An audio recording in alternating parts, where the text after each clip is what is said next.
Welcome two triple profit analytics weekly stock market view date 11th May. ഇന്ന് നമ്മൾ cover ചെയ്യുന്നത് 13th മുതൽ 17th May വരെയുള്ള വീക്കാണ്. കഴിഞ്ഞ വീക്കിലും നമ്മൾ മാർക്കറ്റ് ഒന്ന് കൺസോളിഡേറ്റ് ചെയ്യുന്നതാണ് കണ്ടത്. ഫോറിൻ ഇൻസ്റ്റിറ്റ്യൂഷൻസിൻ്റെ സെല്ലിങ്ങും അതുപോലെ ഇലക്ഷൻ്റെ റിസൾട്ടിനോട് അനുബന്ധിച്ചുള്ള അൺസർട്ടനിറ്റിയും കാരണമാണ് മാർക്കറ്റ് കഴിഞ്ഞ വീക്കിലും ഒരു കൺസോളിഡേഷൻ്റെ മൂഡിലൂടെ കടന്നുപോയത്. നമുക്ക് എന്തായാലും ഇനി ഉള്ള രണ്ടാഴ്ചയും ഇതുപോലെ തന്നെയുള്ള മാർക്കറ്റിൻ്റെ ഒരു ട്രെൻഡ് തന്നെ എക്സ്പെക്റ്റ് ചെയ്താൽ മതി. കാര്യമായിട്ടുള്ള ആക്ടിവിറ്റീസ് ഒന്നും മാർക്കറ്റിൽ നടക്കുന്നില്ല, കഴിഞ്ഞ ആഴ്ചയിൽ നിന്ന് നമ്മൾ കണ്ടതാണ്. അതുകൊണ്ട് തന്നെ പെട്ടെന്ന് നമുക്കൊരു വീഡിയോ ഇന്നത്തെ പെട്ടെന്ന് തന്നെ നമുക്ക് അവസാനിപ്പിക്കാം.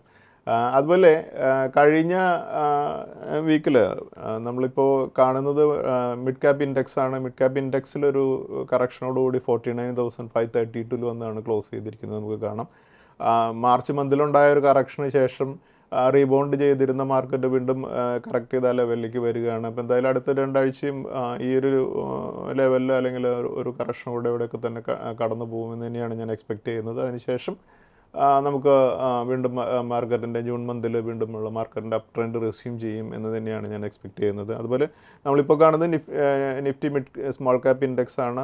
സ്മോൾ ക്യാപ്പ് ഇൻഡെക്സും ക്ലോസ് ചെയ്തത് ഒരു കറക്ഷനോടുകൂടി 16,106 വന്നിട്ടാണ്. ഈ ട്രെൻഡ് തന്നെയായിരിക്കും വരും രണ്ടാഴ്ചയിലും നമുക്ക് ഇവിടെ എക്സ്പെക്റ്റ് ചെയ്യാവുന്നത്. അതുപോലെ കഴിഞ്ഞ വീക്കിൽ കുറേയധികം വളരെ നല്ല ക്വാർട്ടർ റിസൾട്ട്സ് വരികയുണ്ടായി. അത് ഫ്രൈഡേയിലെ മാർക്കറ്റ് ക്ലോസിന് ശേഷം വന്ന റിസൾട്ടാണ് ടാറ്റ മോട്ടോഴ്സ് ക്വാർട്ടർ 4 17,407 crores വളരെ നല്ല ഒരു റിസൾട്ടാണ്. ഓൾമോസ്റ്റ് പ്രോഫിറ്റ് 3 ഇരട്ടിയായിട്ടാണ് ഡിക്ലെയർ ചെയ്തിരിക്കുന്നത്, നമുക്ക് കാണാം. അതുപോലെ അവരുടെ ടോട്ടൽ റവന്യൂ 13.2% ഉയർന്ന് 1,19,986 വന്നിട്ടുണ്ട്. ടാറ്റ മോട്ടോഴ്സ് ഒരു 6 rupees ഡിവിഡൻഡ് പെർ ഷെയറും അവരുടെ ബോർഡ് റെക്കമെൻഡ് ചെയ്തിട്ടുണ്ട്. അടുത്ത ഷെയർ ഹോൾഡേഴ്സ് അപ്രൂവൽ ലഭിക്കുകയാണെങ്കിൽ ഈ 6 rupees ഡിവിഡൻഡൂടെ ലഭിക്കും. അതുപോലെ നമുക്ക് കഴിഞ്ഞ വീക്കിൽ വന്ന മറ്റൊരു റിസൾട്ടാണ് Punjab national bank. P N ബിയുടെ നെറ്റ് പ്രോഫിറ്റ് 160% ഉയർന്ന് 3,001 crores വന്നിട്ടുണ്ട്. നെറ്റ് ഇൻട്രസ്റ്റ് ഇൻകം 9% ഉയർന്നാണ് ക്ലോസ് ചെയ്തിരിക്കുന്നത്. പി എൻ ബി ഒരു 1 rupee 50 ഡിവിഡൻഡ് പെർ ഷെയറാണ് ഡിക്ലെയർ ചെയ്തിരിക്കുന്നത്. അതിൻ്റെ റെക്കോർഡ് ഡേറ്റ് ആയിട്ട് ജൂൺ 23 ജൂൺ 22 റെക്കോർഡ് ഡേറ്റ് ആയിട്ട് ഡിക്ലെയർ ചെയ്തിരിക്കുന്നത്. അതുപോലെ മറ്റു പ്രധാനപ്പെട്ട കമ്പനി റിസൾട്ട് ഡിക്ലെയർ ചെയ്ത് സ്റ്റേറ്റ് ബാങ്ക് ഓഫ് ഇന്ത്യയാണ്. എസ് ബി ഐയുടെ പ്രോഫിറ്റ് 24% ഉയർന്ന് 20,698 crores വന്നിട്ടുണ്ട്. എസ് ബി ഐയുടെ ബോർഡും ഒരു 13.70 റിസൾട്ട് ഡിവിഡൻഡാണ് ഡിക്ലെയർ ചെയ്തിരിക്കുന്നത്. അതും ജൂൺ 5 അവർ റെക്കോർഡ് ഡേറ്റ് ആയിട്ട് ഫിക്സ് ചെയ്തിരിക്കുന്നത്. അതുപോലെ മറ്റ് 2 കമ്പനികൾ റിസൾട്ട് ഡിക്ലെയർ ചെയ്ത് അത് പ്രോഫിറ്റ് ഫോളാണ് റിപ്പോർട്ട് ചെയ്തിരിക്കുന്നത്. B P C L quarter 4 result 30.3% fall report ചെയ്തു. 4,789.6 crores വന്നിട്ടുള്ളത്. അതുപോലെ ബി പി സി എല്ലിൻ്റെ റവന്യൂ 1% ഡൗൺ ആയിട്ടുണ്ട്. ഹിന്ദുസ്ഥാൻ പെട്രോളിയത്തിൻ്റെ നെറ്റ് പ്രോഫിറ്റ് 25% താഴ്ന്ന് 2,709.3 crores വന്നിട്ടുണ്ട്. അതിലും നമുക്ക് ഒരു 13.4% റവന്യൂവിലുള്ള മിസ്സിംഗ് ആണ് നമുക്ക് കാണാൻ സാധിക്കുന്നത്. എന്തായാലും ഈ എഫ് പി ഐസിൻ്റെ സെല്ലിങ് അടുത്ത ആഴ്ചയും നമുക്ക് കണ്ടിന്യൂ ചെയ്യും എന്ന് തന്നെ നമുക്ക് എക്സ്പെക്റ്റ് ചെയ്യാം. ഈ ഒരു ട്രെൻഡ് കണ്ടിന്യൂ ചെയ്യുകയാണെങ്കിൽ മാർക്കറ്റിൻ്റെ അടുത്ത ആഴ്ചയിലും വീണ്ടും ഒരു 500 points നിഫ്റ്റി താഴാനുള്ള പോസിബിലിറ്റി തന്നെയാണ് നമുക്ക് കാണേണ്ടത്. അതുപോലെ നമ്മൾ കഴിഞ്ഞ വീക്കിൽ പോളിക്യാബ് എന്നുള്ള കമ്പനി നല്ലൊരു result 553 crores net profit result declare ചെയ്തിട്ടുണ്ട്. 29% ഉയർന്ന ഒരു നെറ്റ് പ്രോഫിറ്റാണ് ഡിക്ലെയർ ചെയ്തിരിക്കുന്നത്. നമുക്ക് പോളിക്യാബ് നമുക്ക് കാണാം ഇപ്പോൾ കഴിഞ്ഞ വീക്കിൽ റിസൾട്ടിന് ശേഷം 6,150 ലെവലിലാണ് വന്ന് ക്ലോസ് ചെയ്തിരിക്കുന്നത്. വളരെ നല്ലൊരു റിസൾട്ടിനെ തുടർന്ന് പോളിക്യാബ് വളരെ നല്ല രീതിയിൽ പെർഫോം ചെയ്യുന്ന ഒരു സ്റ്റോക്കാണ്. അതുകൊണ്ട് തന്നെ പോളിക്യാബ് ഇനി ഇവിടെ നിന്നും ഒരു 1,000 rupees കൂടെ ആഡ് ചെയ്ത് മുകളിലേക്ക് മൂവ് ചെയ്യും എന്ന് തന്നെ നമുക്ക് എക്സ്പെക്റ്റ് ചെയ്യാവുന്നൊരു സ്റ്റോക്കാണ് പോളിക്യാബ്. അതുപോലെ കഴിഞ്ഞ വീക്കിൽ വളരെ കുറച്ച് സ്റ്റോക്കുകൾ മാത്രമാണ് ടെക്നിക്കൽ ബ്രേക്കൗട്ടോടുകൂടിയൊക്കെ നല്ല രീതിയിൽ മൂവ് ചെയ്തിട്ടുണ്ടായിരുന്നു. അതിലൊരു സ്റ്റോക്കാണ് വിജയ ഡയഗ്നോസ്റ്റിക് എന്നുള്ള സ്റ്റോക്ക്. ഈ സ്റ്റോക്ക് ഒരു 802 ലെവലിലാണ് ക്ലോസ് ചെയ്തിരിക്കുന്നത്.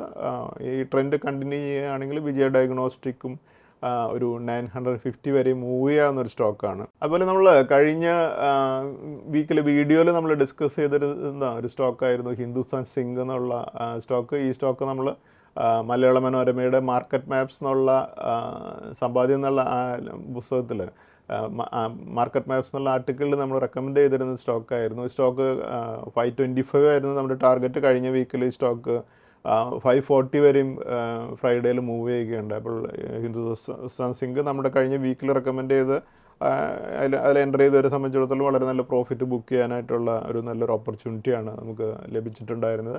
അതുപോലെ എനിക്കൊരു നമ്മുടെ ഒരു വ്യൂവർ ഈ ഇലക്ഷന് മുന്നോടിയായിട്ട് വളരെ സേഫായിട്ട് ഇൻവെസ്റ്റ് ചെയ്യാവുന്ന ഒരു 5 സ്റ്റോക്കുകൾ ഇലക്ഷൻ്റെ റിസൾട്ടിന് മുന്നോടിയായിട്ട് ഇൻവെസ്റ്റ് ചെയ്യാൻ വേണ്ടിയിട്ടുള്ളൊരു 5 സ്റ്റോക്കുകൾ റെക്കമെൻഡ് ചെയ്യാനായിട്ട് ഒരു റിക്വസ്റ്റ് വരികയുണ്ട്. അപ്പോൾ വളരെ സേഫായിട്ട് ഇൻവെസ്റ്റ് ചെയ്യാവുന്ന ഒരു 5 സ്റ്റോക്കുകൾ പറയുകയാണെങ്കിൽ ഹിന്ദുസ്ഥാൻ എയറോനോട്ടിക്കൽസ് ലിമിറ്റഡ് HAL എന്നുള്ള സ്റ്റോക്കിൽ ചെയ്യാം. അതുപോലെ ICICI bank, Voltas, Canara bank, അതുപോലെ തന്നെ ജിൻഡാൽസോ ലിമിറ്റഡ് എന്നീ സ്റ്റോക്കുകളാണ് നമുക്ക് ഇതുപോലെ ഒരു ഇലക്ഷൻ്റെ ഒരു പീരീഡിൽ വൊളാറ്റിലിറ്റി ഉണ്ടായാലും നമ്മൾ വളരെ സേഫായിട്ട് നമുക്ക് ഇൻവെസ്റ്റ് ചെയ്യാനായിട്ട് പറ്റുന്ന സ്റ്റോക്കുകൾ. അതുപോലെ നമ്മുടെ കഴിഞ്ഞ വീക്കിലും കഴിഞ്ഞ വീക്കിലും നമ്മൾ ഡിസ്കസ് ചെയ്തിരുന്ന ഒരു ഡയമണ്ട് പിക്കിൻ്റെ ഒരു കാര്യം നമ്മൾ സംസാരിച്ചതാണ്. ഡയമണ്ട് പിക്ക് 12A എന്നുള്ള റെക്കമെൻഡേഷനിൽ മോസ്റ്റിപ്പ് എന്നുള്ള സ്റ്റോക്കിൽ നമുക്കൊരു 170%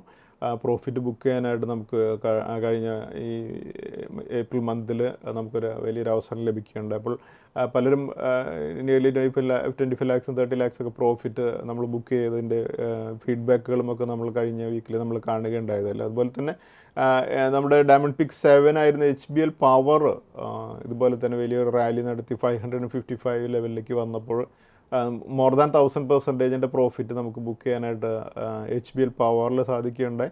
അതിൽ കഴിഞ്ഞ വീക്കിൽ നമ്മൾ കുറേയധികം ഫീഡ്ബാക്കുകൾ നമ്മൾ കേട്ടതാണ് ക്ലയൻസിൻ്റെ.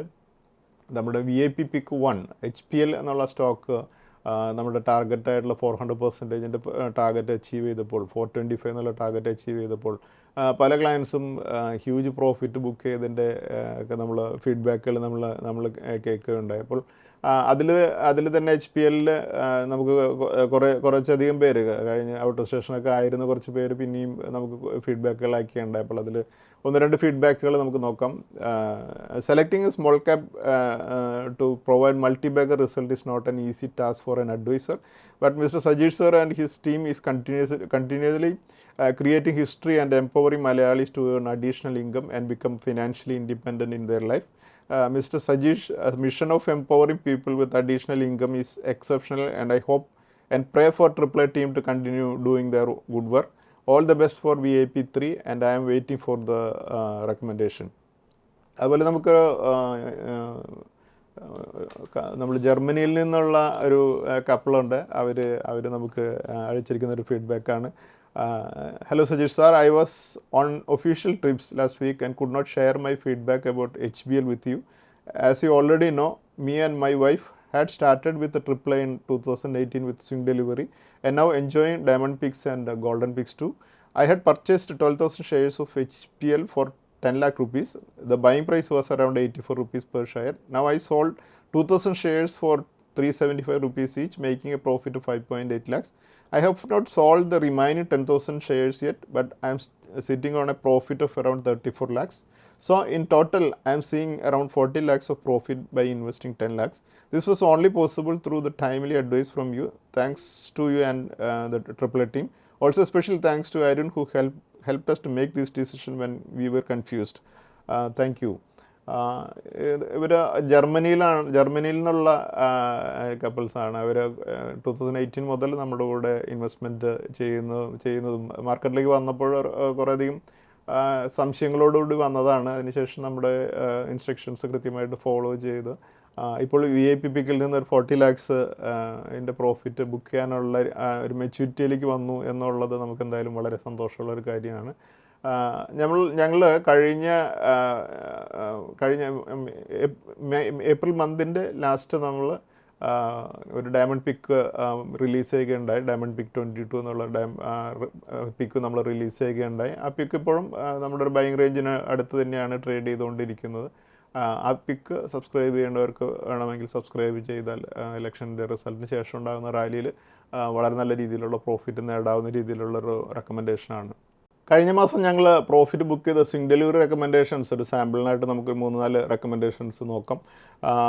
ഏജീസ് ലോജിസ്റ്റിക്സ് എന്നുള്ള സ്റ്റോക്ക് ഞങ്ങൾ 500 ലെവലിലാണ് എൻ്റർ ചെയ്തിരുന്നത്. അതിന് ശേഷം ഞങ്ങൾ സ്റ്റോക്ക് ഒരു 625 വിത്തിൻ 1 വീക്ക് തന്നെ ഞങ്ങൾക്ക് അതിൽ പ്രോഫിറ്റ് ബുക്ക് ചെയ്യാൻ സാധിച്ചു. 25% പ്രോഫിറ്റാണ് ഏജീസ് ലോജിസ്റ്റിക്സിൽ ഞങ്ങൾക്ക് ബുക്ക് ചെയ്യാൻ സാധിച്ചത്. അതുപോലെ മംഗലം സിമെൻ്റ് എന്നുള്ള സ്റ്റോക്ക് 780 ലെവലിലാണ് ഞങ്ങൾ എൻ്റർ ചെയ്തിരുന്നത്. അതിനുശേഷം 885 ലെവലിൽ ഞങ്ങൾക്ക് ഈ സ്റ്റോക്കിൽ പ്രോഫിറ്റ് ബുക്ക് ചെയ്യാനായിട്ട് സാധിച്ചപ്പോൾ 13% പ്രോഫിറ്റ് നിങ്ങൾക്ക് മംഗലം സിമെൻറ്റിൽ ബുക്ക് ചെയ്യാനായിട്ട് സാധിച്ചു. അതിനുശേഷം റെയിൽടെൽ എന്നുള്ള സ്റ്റോക്ക് 360 ലെവലിലാണ് ഞങ്ങൾ റെക്കമെൻഡ് ചെയ്തിരുന്നത്. ഈ സ്റ്റോക്ക് ഞങ്ങളൊരു 410 ലെവലിൽ ഞങ്ങൾ പ്രോഫിറ്റ് ബുക്ക് ചെയ്തപ്പോൾ ഒരു 13% പ്രോഫിറ്റാണ് ഞങ്ങൾക്ക് റെയിൽടെൽ എന്നുള്ള സ്റ്റോക്കിൽ ബുക്ക് ചെയ്യാൻ സാധിച്ചത്. അതുപോലെ എക്സൈഡ് ഇൻഡസ്ട്രീസ് എന്നുള്ള സ്റ്റോക്ക് 338 എൻ്റർ ചെയ്തതിന് ശേഷം ഞങ്ങൾ 425 ഞങ്ങൾ ഈ സ്റ്റോക്ക് വിത്തിൻ 1 വീക്ക് തന്നെ പ്രോഫിറ്റ് ബുക്ക് ചെയ്തത്. അപ്പോൾ ഞങ്ങൾക്ക് ഒരു 25% പ്രോഫിറ്റ് എക്സൈഡ് ഇൻഡസ്ട്രീസിൽ ഞങ്ങൾക്ക് പ്രോഫിറ്റ് ബുക്ക് ചെയ്യാനായിട്ട് സാധിക്കുകയുണ്ട്. അതുപോലെ ട്രിപ്പിൾ വെൽത്ത് ബിൽഡറിൽ ഞങ്ങൾ എന്ന പാക്കിന് ഉള്ളിൽ ഞങ്ങൾക്ക് നാഷണൽ അലുമിനിയം എന്നുള്ള സ്റ്റോക്ക് ഞങ്ങൾ എൻ്റർ ചെയ്തിരുന്നത് 120 ലെവലിലാണ്. ഈ സ്റ്റോക്കിൽ ഞങ്ങളൊരു 185 ലെവലിൽ പ്രോഫിറ്റ് ബുക്ക് ചെയ്തപ്പോൾ ഞങ്ങൾക്കൊരു 54% പ്രോഫിറ്റാണ് ഞങ്ങൾക്ക് സ്റ്റോക്കിൽ ഞങ്ങൾക്ക് ബുക്ക് ചെയ്യാനായിട്ട് സാധിച്ചത്. അതുപോലെ നമുക്ക് കഴിഞ്ഞ വീക്കിൽ വളരെ നല്ല രീതിയിൽ പെർഫോം ചെയ്ത സ്റ്റോക്കുകൾ ഏതൊക്കെയാണെന്ന് നോക്കാം. ഈ സ്റ്റോക്കുകൾ ഹിന്ദുസ്ഥാൻ സിങ്ക് 21% ഉയർന്നാണ് ക്ലോസ് ചെയ്തത്. വിജയ് ഡയഗ്നോസ്റ്റിക് 18% ഉയർന്നും. അതുപോലെ ജുപിറ്റർ വാഗൺസ് 18% ഉയർന്നും. മാരിക്കോ 13% ഉയർന്നും. ബ്ലൂ ഡാർട്ട് എക്സ്പ്രസ് 11% ഉയർന്നും. ഭാരത് ഫോർജ് 9% ഉയർന്നും. സുപ്രീം ഇൻഡസ്ട്രീസ് 9% ഉയർന്നും. Sterling and Wilson Renewable Energy 9% ഉയർന്നും. പ്രസ്റ്റീജ് എസ്റ്റേറ്റ്സ് 8% ഉയർന്നും. ഇമാമി 7% ഉയർന്നും. ABB 7% ഉയർന്നും. ട്യൂബ് ഇൻവെസ്റ്റ്മെൻറ്റ്സ് 7% ഉയർന്നും. ആൽക്കെം ലബോറട്ടറീസ് 7% ഉയർന്നും. ഗോദ്രേജ് കൺസ്യൂമർ പ്രോഡക്ട്സ് 7% ഉയർന്നും. എൻഡ്യൂറൻസ് ടെക്നോളജീസ് 6% ഉയർന്നതാണ്. ഈ സ്റ്റോക്കുകളെല്ലാം ഒരു അപ് ട്രെൻഡിലുള്ള സ്റ്റോക്കുകളാണ്. ഈ സ്റ്റോക്കുകൾ നമുക്ക് നമ്മുടെ വാച്ച് ലിസ്റ്റിൽ അടുത്ത ആഴ്ചയിലും കീപ്പ് ചെയ്യാം. അതുപോലെ നമ്മുടെ കഴിഞ്ഞ വീക്കിൽ 4 ഇൻസ്റ്റിറ്റ്യൂഷൻസിൻ്റെ ഡാറ്റ നോക്കാം. ക്യാഷ് പ്രൊവിഷനിൽ 4 ഇൻസ്റ്റിറ്റ്യൂഷൻസ് 21,619.1 ക്രോർസിൻ്റെ സെല്ലേഴ്സ് ആയിരുന്നു. അതേസമയം ഡൊമസ്റ്റിക് ഇൻസ്റ്റിറ്റ്യൂഷൻസ് 17,367 ക്രോർസിൻ്റെ ബയേഴ്സും ആയിരുന്നു. അടുത്തായി നമുക്കിനി നിഫ്റ്റിയുടെ അനാലിസിസിലേക്ക് കടക്കാം. നിഫ്റ്റി 3rd മെയ്യിൽ ക്ലോസ് ചെയ്തിരുന്നത് 22,475 അതിനുശേഷം 6th മെയ്യിൽ 33 പോയിൻറ്റ്സ് താഴ്ന്നും. 7th മെയ്യിൽ 140 പോയിൻറ്റ്സ് താഴ്ന്നും. 8th മെയ്യിൽ ചേഞ്ച് ഒന്നും ഇല്ലാതെയും 9th മെയ്യിൽ 345 പോയിൻറ്റ്സ് താഴ്ന്നും. 10th മെയ്യിൽ 97 പോയിൻറ്റ്സ് ഉയർന്നുമാണ് ക്ലോസ് ചെയ്തത്. നിഫ്റ്റി കഴിഞ്ഞ വീക്കിൽ 420 പോയിൻറ്റ്സിൻ്റെ ലോസോടുകൂടിയാണ് ക്ലോസ് ചെയ്തിരിക്കുന്നത്. അതുപോലെ നമ്മുടെ നിഫ്റ്റിയുടെ മന്ത്ലി ചാർട്ടാണ് നമ്മൾ കാണുന്നത്. ഏപ്രിൽ മന്തിൽ 277 പോയിൻറ്റ്സ് ആഡ് ചെയ്ത നിഫ്റ്റി മെയ് മന്തിൽ ഇപ്പോൾ 549 പോയിൻറ്റ്സിൻ്റെ ലോസോടുകൂടിയാണ് ട്രേഡ് ചെയ്തുകൊണ്ടിരിക്കുന്നത് നമുക്ക് കാണാം. അതുപോലെ നിഫ്റ്റിയുടെ വീക്കിലി ചാർട്ടാണ് നമ്മളിപ്പോൾ കാണുന്നത്. നിഫ്റ്റിയുടെ 200 DMA വരുന്നത് 20,846 100 DMA വരുന്നത് 21,992 50 DMA വരുന്നത് 22,297 20 DMA വരുന്നത് 22,368 അതുപോലെ നമുക്ക് നിഫ്റ്റിയുടെ ഡെയിലി ചാർട്ടിൽ പ്രധാനപ്പെട്ട സപ്പോർട്ട് റെസിസ്റ്റൻസ് ലെവലുകൾ മാർക്ക് ചെയ്തേക്കുന്നത് നോക്കാം. നിഫ്റ്റിയുടെ പിവറ്റ് പോയിൻ്റ് ആയിരിക്കുക 22,292 അതിന് മുകളിൽ റെസിസ്റ്റൻസുകൾ ആയിരിക്കുക 22,388 22,848 22,999 23,108 23,394 എന്നീ ലെവൽസ് ആയിരിക്കും. അത് 22,292 താഴെ സപ്പോർട്ട് ലെവലായിട്ട് നിൽക്കുക 21,992 21,795 21,535 21,382 21,139 20,988 എന്നീ ലെവൽസിലായിരിക്കും സപ്പോർട്ട് ലെവലുകൾ ഉണ്ടാവുക. അടുത്ത വീക്കിലേക്ക് നമുക്കൊരു വീക്കിലി റേഞ്ച് നമ്മൾ ഫിക്സ് ചെയ്യുമ്പോൾ അപ്പർ റേഞ്ച് 22,848 ലോവർ റേഞ്ച് 21,535 ആയിരിക്കും. മിഡ് പോയിൻ്റ് ആയിട്ട് നിൽക്കുക 22,292 ആയിരിക്കും. അടുത്തായി നമുക്കിനി നെക്സ്റ്റ് വീക്കിലേക്ക് ഇൻവെസ്റ്റ്മെൻറ്റ് സ്ട്രാറ്റജീസിലേക്ക് കടക്കാം. നമ്മുടെ ഈ വീക്കിലെ സ്റ്റോക്ക് ഓഫ് ദി വീക്ക് ആയിട്ട് നമ്മളിന്ന് ഡിസ്കസ് ചെയ്യുന്നത് ജൂപ്പിറ്റർ വാഗൺ ആണ്. JWL എന്നുള്ള ഈ സ്റ്റോക്ക് ക്ലോസ് ചെയ്തിരിക്കുന്നത് 485 ലെവലിലാണ്. ഈ ലെവലിന് മുകളിലേക്ക് ഈ സ്റ്റോക്കിൻ്റെ അടുത്ത റെസിസ്റ്റൻസ് ലെവൽ 535 ആണ്. അതുകൊണ്ട് നമ്മുടെ ഇന്നത്തെ stock of the week Jupiter Wagons ആണ്. അതുപോലെ നമ്മുടെ ട്രിപ്പിൾ ടെക്നിക്കൽ പിക്ക് ഈ വീക്കിലേത് അനന്തരാജ് ആണ്. അനന്തരാജ് ക്ലോസ് ചെയ്തിരിക്കുന്നത് 371 ലെവലിലാണ്. ഈ സ്റ്റോക്കിന് ഈ ലെവലിന് മുകളിലേക്ക് ഒരു ബ്രേക്കൗട്ട് ലഭിക്കുകയാണെങ്കിൽ അടുത്ത റെസിസ്റ്റൻസ് 410 ആണ്. അതുകൊണ്ട് നമ്മുടെ ട്രിപ്പിൾ ടെക്നിക്കൽ പിക്ക് അനന്തരാജ് ആണ്. അതുപോലെ നമുക്ക് സ്റ്റോക്സ് വിത്ത് ഈ വീക്കിലെ സ്റ്റോക്സ് വിത്ത് ടെക്നിക്കൽ ബ്രേക്കൗട്ട് ഏതൊക്കെയാണെന്ന് നോക്കാം. ഈ സ്റ്റോക്കുകൾ പുനാവാല ഫിൻകോർപ്പ്, ന്യൂജൻ സോഫ്റ്റ്, ഇമാമി, മാരിക്കോ, അതുപോലെ ക്രോംപ്ടൺ ഗ്രീവ്സ് എന്നീ സ്റ്റോക്കുകളാണ്. ഈ സ്റ്റോക്കുകൾ നമുക്ക് അടുത്ത ആഴ്ചയിൽ നമ്മുടെ വാച്ച് ലിസ്റ്റിൽ കീപ്പ് ചെയ്യാം. Thank you. സെബി നൽകുന്ന രജിസ്ട്രേഷനും നിസം സർട്ടിഫിക്കേഷനും റിസർച്ച് അനലിസ്റ്റിൻ്റെ പ്രകടനത്തിന് ഒരു ഉറപ്പും നൽകുന്നില്ല. സെക്യൂരിറ്റീസ് മാർക്കറ്റുകളിലെ നിക്ഷേപം നഷ്ടസാധ്യതകൾക്ക് വിധേയമാണ്. നിക്ഷേപിക്കുന്നതിന് മുമ്പ് ബന്ധപ്പെട്ട എല്ലാ രേഖകളും ശ്രദ്ധാപൂർവം വായിക്കുക. ഇന്ന് ഉദ്ധരിച്ച സെക്യൂരിറ്റികൾ ഉദാഹരണങ്ങൾ മാത്രമാണ്, റെക്കമെൻഡേഷൻസ് അല്ല.